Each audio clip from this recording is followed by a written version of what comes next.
찬양의 가사가 아주 은혜로워서요, 마음이 울컥해지네요. 날마다 사랑에 빠지는 교회.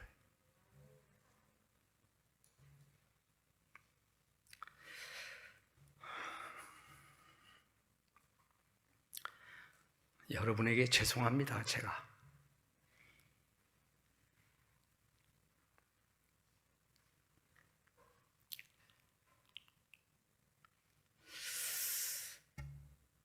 자, 잠깐 좀 뜸을 들여야 되겠는데, 우리 여러분들과 인사 한번 나누실까요? 날마다 사랑에 빠지는 교회가 됩시다. 우리 서로 인사하겠습니다.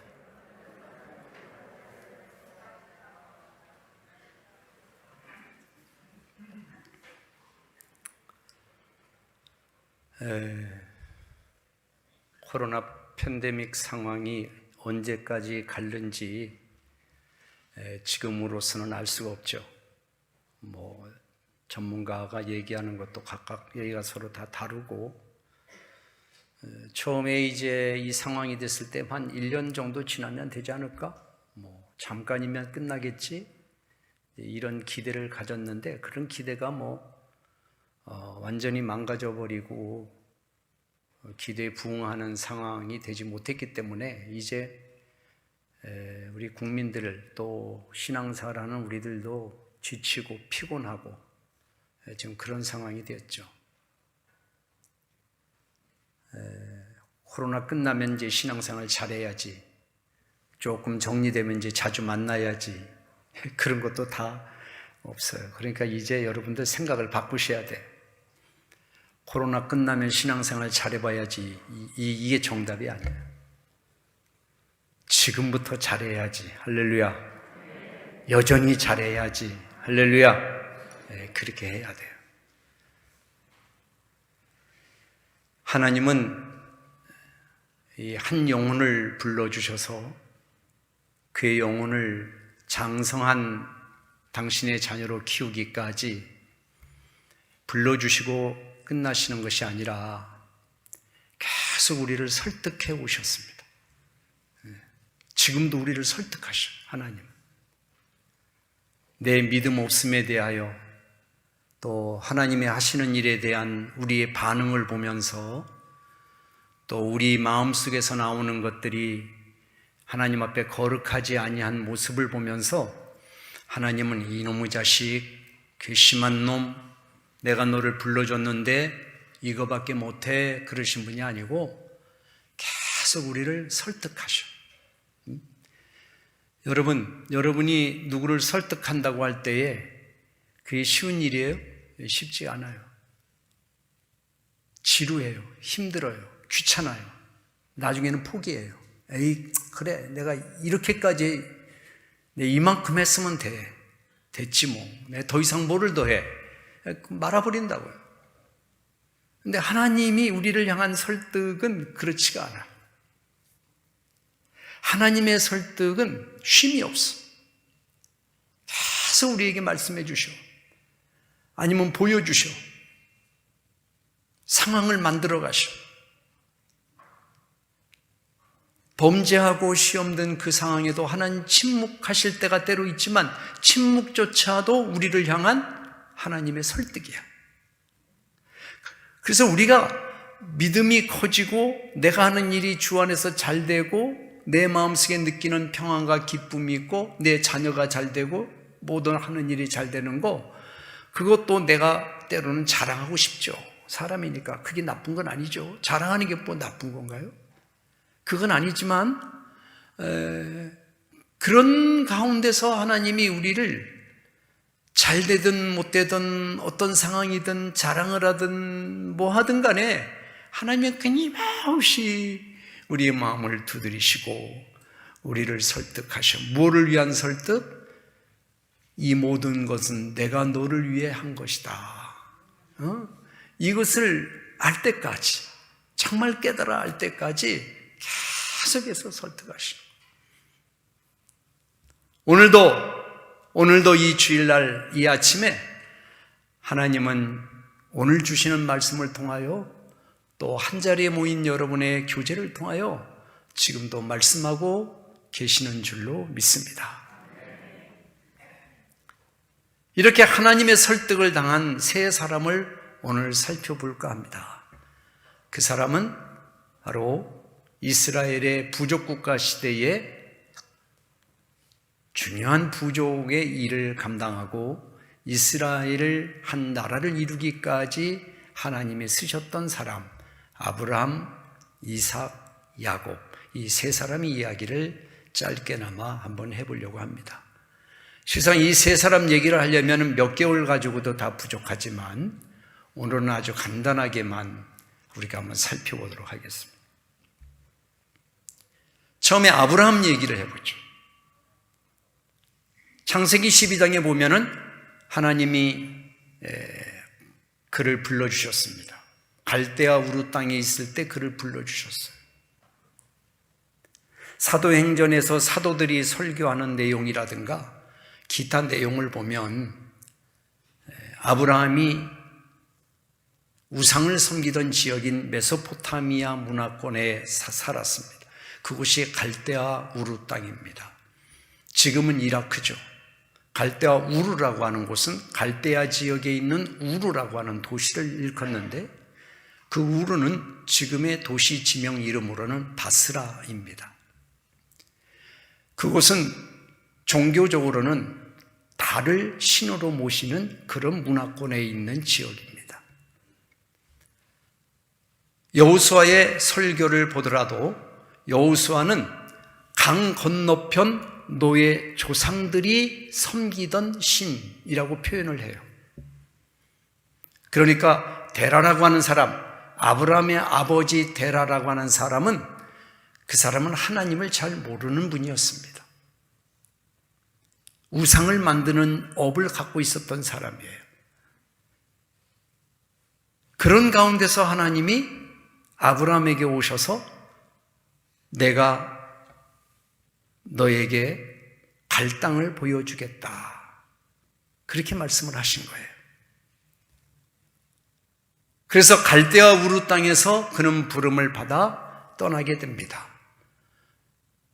자기보다도 더 어른이시고 부족장인 자기 아버지 데라를 설득하기가 대단히 어려웠겠지만 부름을 받은 그 이후에 아브라함은 가나안을 향하여 떠나기로 결정을 하고 떠나게 되죠. 그 가나안 땅에서 그 메소포타미아에서 그의 아브라함이 있었고 나홀이 있었고 세 아들이 하란까지 세 아들이 있습니다. 데라의 아들들. 그 중에 하란은 갈대아 우르 땅에서 죽습니다. 그게 그렇게 맞아 떨어졌는지는 몰라도 데라는 자기 아들이 죽은 갈대아 우르 땅에서 떠나서 하란이라고 하는 곳으로 이거를 합니다. 창세기 12장에 보면 아브라함이 하나님의 부르심을 받고 소명을 받고 가나안 땅을 향하여 출발했을 때 나이를 75살이라고 기록을 하고 있습니다. 그래서 우리는 아브라함을 믿음의 조상이다 이렇게 불러요. 아버지가 여전히 하란 땅에 있음에도 불구하고 그는 가나안 땅을 향하여 단독으로 출발을 합니다. 롯을 데리고. 그리고 하나님이 이끌어가시는 여정을 시작을 하는 거예요. 그래서 성경은 아브라함을 믿음의 조상이라고 많이 얘기합니다. 믿음의 조상.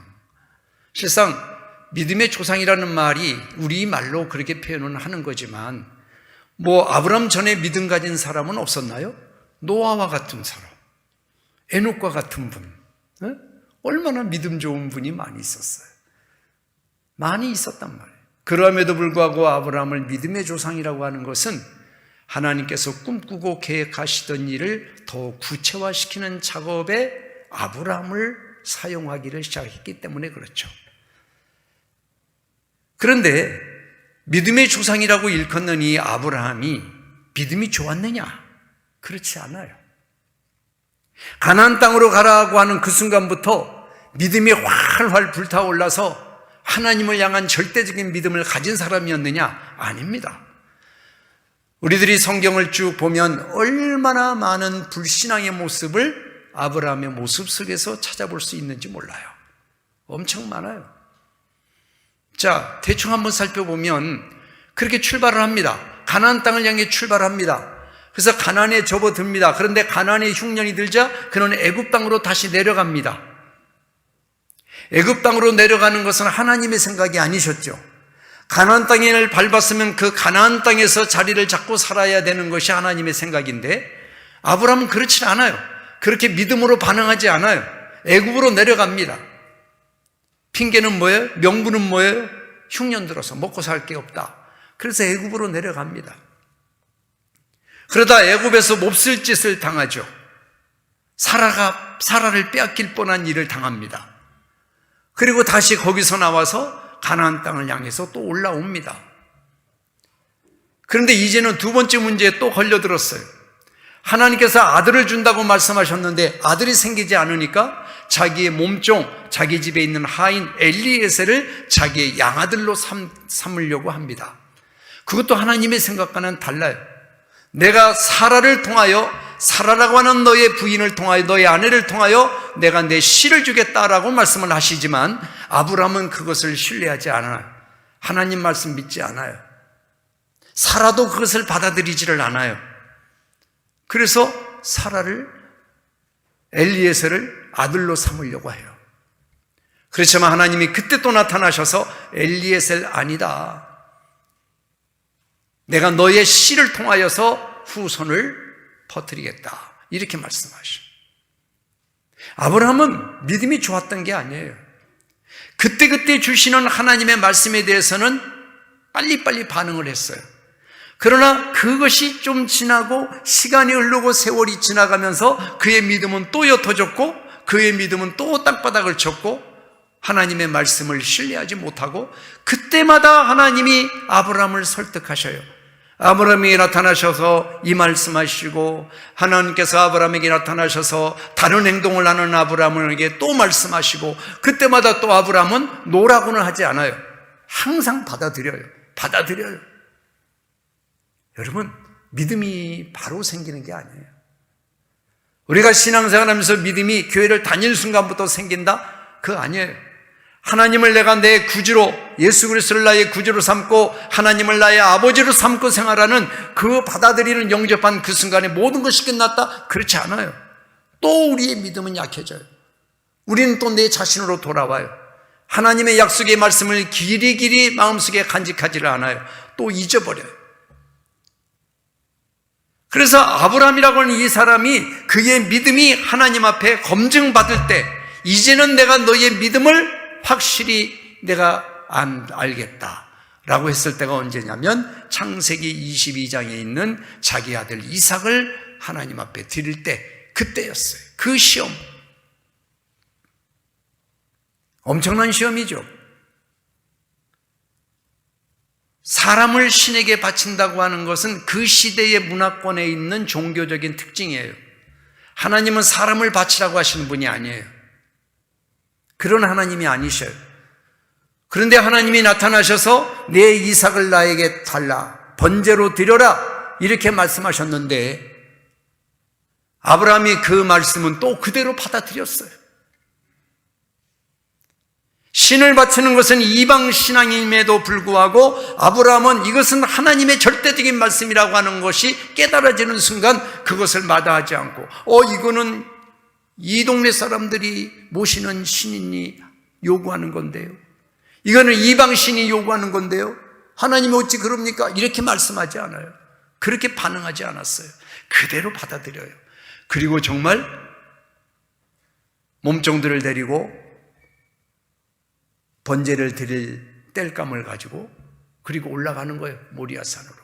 그리고 저기 산 밑에다가 두 종들은 남겨두고 이삭에게 장작을 지우고 말이죠. 그러니까 적어도 이삭의 나이가 장작을 지고 그 가파른 모리아산을 올라갈 정도로 힘이 있는 정도의 나이였다. 저도 청년이었다. 이렇게 봐요. 그런데도 자기 아버지가 자기를 꽁꽁 묶어서 하나님 앞에 드리려고 하는 그것에 대해서 저항하지 않아요. 그건 이따가 이삭 얘기할 때 다시 한번 얘기를 하겠고, 아브라함은 그렇게 하나님 앞에 자기 자신을 드릴 줄 아는 사람이에요. 그런데 여러분, 아브라함이라는 사람이 그렇게 이삭을 하나님 앞에 드리고 내 믿음을 내가 인정한다고 인정을 받았음에도 불구하고 그 다음에 아브라함에게는 거룩한 일만 있었냐? 아니에요. 또 아브라함이 실수하고 또 믿음에서 떠나기도 하고 그럽니다. 믿음이라는 것은 그래서 하루아침에 되어지는 게 아니다. 여러분들이 믿음의 길을 걸어가면서 내 믿음을 더 고취시키고 성장시켜 나가는 그 열심히 노력하는 가운데 때로는 그렇게 열심히 해도 나에게 큰 결과가 안 나타나고 내 나름대로는 한다고는 했지만 그러나 뭔가 성과가 없고 내가 믿음 없는 것처럼 보여서 더 이상 내가 이 노력은 하지 않을래. 이제 난 됐어. 내가 할 만큼 했어. 이렇게 하시지 말라는 거죠. 끝까지. 왜? 하나님이 우리에게 주신 믿음은 하루아침에 영그는 믿음이 절대 아니다라는. 하나님 앞에 75살에 부름을 받았어요. 그리고 175살에 그는 하나님의 나라에 가요. 100년 세월이에요. 아브라함의 경우를 본다면 여러분에게 100년 걸린다는 게 아니라 세월이 많이 간다요. 그러니까 우리 믿음을 지켜나가는 큰 기둥인 내 신앙의 이 믿음의 이 줏대, 이것을 바로 세우는 것은 시간이 많이 걸리기 때문에 여러분이 생각하는 것처럼 하루아침에 얻어지는 것이 아니기 때문에 여러분들은 끊임없이 또 하나님 앞에 설득당하고 또 하나님의 말씀에 귀를 기울이고 또 여러분들이 앞으로 나가는 그 발걸음을 멈추지 말아야 될 줄로 믿습니다. 하나님이 아브라함을 통해서 보여주시고자 하는 것은 바로 그거예요. 아브라함의 큰 장점은 뭐냐면 하나님이 나타나셨을 때는 노라고 한 적이 없어요. 다 아멘이에요. 이게 장점이에요. 이게 장점. 가다가 실패하든지 어떤지 간에 처음에 하나님 말씀하시면은 다 그대로 아멘이에요. 그냥 받아들이는 거예요. 그렇습니까? 예, 그렇게 하겠습니다. 바로 실행하는 거예요. 이게 아브라함의 믿음의 장점이다. 여러분의 이 믿음의 길, 여러분을 반드시 세우는 이 믿음의 이 기둥, 이것은 끊임없이 여러분의 걸음걸이를 믿음의 걸음으로 걸어갈 때 굳건해진다는 사실을 다시 한번 마음에 새기시기를 주님의 이름으로 축원을 드립니다. 두 번째는 이삭입니다. 이삭은 아주 충격적인 경험을 청년 시절 때부터 해요. 이삭은 순종이라고 하는 사람의 대표적인 사람입니다. 하나님이 이삭을 통해서 우리에게 보여주시는 것은 순종이에요. 순종이 무엇인가를 보여줘요. 우리 교회들이 순종에 대해서 얘기할 때는 철저하게 하나님의 말씀에 대한 순종을 의미하는 거예요. 하나님의 말씀에 대한 신뢰, 하나님의 말씀에 대한 경외, 하나님의 말씀을 내가 받아들이고 그 말씀대로 옳다고 하는 것뿐만 아니라 옳다고 하는 것을 실천하고 실행하는 것. 그게 순종이에요. 순종의 백미는 그것을 옳다고만 하는 게 아니라 옳다는 것을 내가 실제 행함으로 열매를 맺는 거예요. 이게 순종이에요. 순종. 이삭은 어릴 때 충격적인 경험을 하죠. 모리아산의 경험입니다. 아브라함에게 있어서도 충격적인 경험이지만 이삭에게 있어서는 이것은 엄청난 충격이에요. 아버지가 자기를 죽인대. 아버지가 자기를 밧줄로 꽁꽁 묶고 아버지가 지금 막 불을 지필 그 장작더미 위에 자기를 올려놔. 이게 뭔가? 아버지 땔감도 있고 다 있는데 드려야 될 번제물은 어디 있어요? 라고 얘기했을 때 아버지가 찢어지는 가슴으로 뭐라고 말했냐면 하나님이 준비하실 거다. 이삭은 그걸 받아들여. 그거 올라가 봤더니 준비된 게 아니에요. 자기가 재물이라는 사실을 알게 돼요. 충격이에요. 근데 이삭은 거기서 하나님이 하시는 일을 눈으로 보죠. 자기를 죽이려고 하는 찰나 하나님의 음성이 들렸고 하나님의 지시를 따라 한 곳을 보니 덤불에 걸려있는 재물을 발견하게 되죠. 그리고 아브라함이 묶었던 밧줄을 다시 풀고 뉘었던 이삭을 일으키면서 자, 하나님이 예비하셨단다. 하나님이 준비하셨단다. 오늘 우리가 드려야 될 번제의 제물은 바로 이 양이란다. 이렇게 말씀하셔요. 그 하나하나를 이삭은 다 봐요. 하나님이 어떻게 운행하시는지, 하나님의 아버지를 통해서 어떻게 일을 하시는지, 하나님이 우리를 어떻게 생각하시는지, 이삭은 어릴 때부터 그것을 다 보는 거예요. 그래서 여러분 성경을 보면 이삭이 크게 잘못한 게 없어요. 거의 없어요. 자기 아버지처럼 자기 아내를 아멜렉 족속에 주려고 했던 거, 그거 외에 성경에는 이삭이 불신앙이라고 하는 그림자를 찾아볼 수가 없어요. 제대로 배웠어요. 그리고 그 배웠던 순종을 자기의 생활 가운데 익혀나갔고 그것을 만들어갔어요. 그리고 자기 아버지가 40세 되던 해에 자기 앞으로 결혼할 여자를 찾는 일에 아브라함 아버지가 나서서 몸종 엘리에셀에게 얘기를 해서 저 멀리 갈대아 우르 땅에 있는 라반의 집, 거기서 리브가를 데리고 올 때도 이삭은 무엇을 하고 있었느냐? 성경을 보면 올 때까지 아마 거기까지 거리가 거의 800km 이상 될 거예요. 600에서 800 사이. 지금은 신속하게 다녀올 수 있겠지만 한 두어 달 걸릴 거예요. 두세 달은 좋게 걸릴 거예요. 근데 성경에 다른 얘기는 없고 이삭이 그곳에서 묵상을 하다가 자기 집 몸종이 데리고 오는 리브가를 처음 만나는 장면이 기록되어 있어요.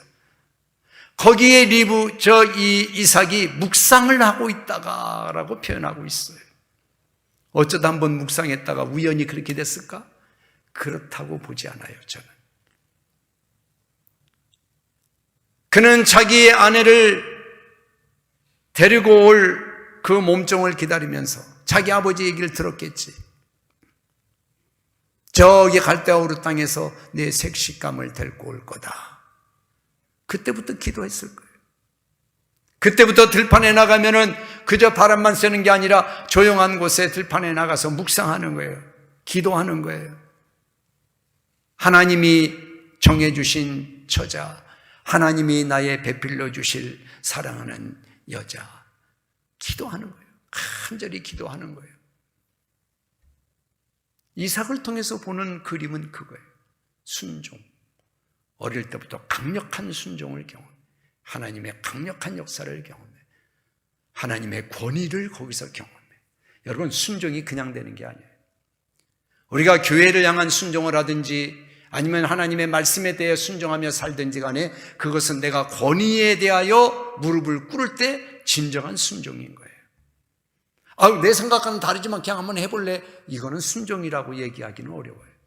순종은 절대적으로 내가 받아들이는 거예요. 그 권위 앞에 무릎을 꿇는 거예요. 그게 바로 순종이다. 앞으로 남은 여러분들의 신앙의 여정 가운데 이 순종을 더 많이 경험하시고 하나님의 권위에 많이 경험하셔서 정말 하나님이 기뻐하시는 이삭과 같은 그런 순종의 믿음의 사람이 되시기를 주님의 이름으로 축원을 드립니다.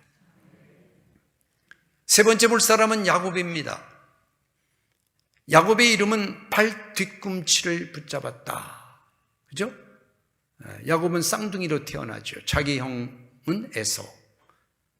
형이 먼저 나가는 것을 어떻게든지 안 잡으려고, 못 가게 하려고 말이죠. 발 뒤꿈치를 잡았다. 그래서 이름이 야곱이에요.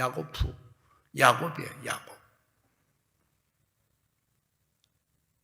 그 이름이 나타내는 그의 성격이 어떠할지 태어날 때부터 우리가 알아요. 그런데 그의 생애를 보면 그래요. 하나님이 야곱을 통해서 보여주시는 것은 뭐냐면 우리의 기질이 얼마나 깊게 뿌리 박혀 있는가를 보여줘요. 야곱은요, 제대로 하나님을 만난 적이 없어요. 하나님을 제대로 배워본 적이 없어요. 자기 집에 있을 때도 어머니의 후원을 받아서 어머니의 편애를 받아가지고 에서 형과 맞서고 그런 인물이에요. 자기 결정권이 없었던 사람이에요. 그러다가 집에서 쫓겨나다시피 해서 외삼촌 라반의 집에 가요. 거기서는 어떻게 해요? 살기 위해서 발버둥 쳐요. 아주 집념이 강한 사람이에요. 야곱은 하나님과는 상관없는 집념이었어요. 야곱의 이야기를 쭉 들어보면 가끔 하나님 얘기도 나와요. 하나님 앞에 어떻게 했다, 하나님 앞에 어떻게 얘기했다, 이런 얘기도 나와요. 그러나 그렇게 말하는 야곱에 있어서의 하나님은 철저하게 자기의 목적을 정당화시키기 위한 하나님으로 자기가 사용했을 뿐이지 하나님을 만난 게 아니에요. 그게 야곱의 기질이에요. 오늘 본문은 야복강 강가에서 그가 하나님과 씨름하는 장면이에요. 본문의 말씀을 보면은 어떤 사람이 나타나가지고 야곱에게 싸움을 거는데 야곱을 이기지를 못해요. 못 이겨. 씨름한다는 것은 어떤 정말 우리나라 씨름처럼 그렇게 씨름한다는 얘기는 아니라는 건 여러분 잘 아시잖아요. 야곱의 이 진념, 살고자 발부둥 치는 이 인간적인 이 마음, 이 집착, 이것에 대하여 하나님도 손을 놔버리셔서 그래? 너 그렇게까지 한다 이거? 정말 못 놔? 살고자 하는 그 마음 못 놔? 에서의 마음을 누그러뜨리기 위해서 자기가 가지고 있는 재물들을 보내죠. 여자들을 앞세우고 자식들을 앞세우고 재산도 보내고 다 보내죠. 살고자 애를 쓰는 거잖아요. 그렇게 살고자 애를 쓰는 그걸 놔라. 네가 나를 정말 대면하고 싶으면 그건 놔라. 내가 붙잡고 있는 거, 내가 태어날 때 발뒤꿈치를 붙잡은 것처럼 꽉 잡고 있는 거 놔라. 이거 놓지 않으면 너 죽어. 놔라. 그래도 안 놔요.